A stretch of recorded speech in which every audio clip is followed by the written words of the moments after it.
Hər şeyin setini görmüşdüm, bir bu qalmışdı. Bakıda milli steak seti. Manqalüstü restoranında 4 nəfərlik belə bir set var. Buna milli steak seti demək olar. Setə salatlardan Sezar, manqal və vişnəli pomidor salatı, məzələr, içki olaraq kompot və çörək daxildir. O ki qaldı əsas yeməyə, taxta üzərindəki bu ət pomidor, biber və kartof kababı ilə birgə verilir. Əti səliqəli şəkildə dilimlərə böldükdən sonra üzərinə turşu sousundan əlavə edirsiniz. Sonra isə yanındakı tərəvəz kababları ilə miks eləyib mədəyə göndərirsiniz. Limitsiz ət aşiqi olan Rəşad deyir ki, tikələrin üzərinə kəkotu səpildiyi üçün çox tanış bir dadı var. Bastırmaya oxşayır ha biraz. Dana bastırmasının dadını xatırladır. Amma bu bastırma deyil, heç şapalaq da deyil. Bu bildiyin yerli steykdir. Teksturası yumşaq, dadı ağza yayılır. Hətta dözməyib özlərindən də soruşdum. Bu necə belə yumşaq eləmisiniz?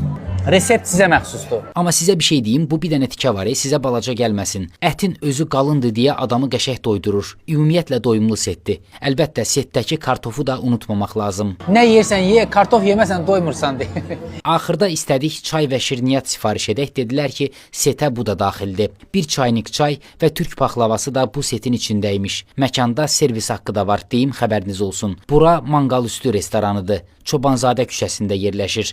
Banket məclisləri ilə məşhurdur. Kabinetləri də var, ümumi zalları da. Üstəlik mütəmadi canlı ifaları və şou proqramları da olur. Yadda saxlayıb dostlarla bölüşə bilərsiniz.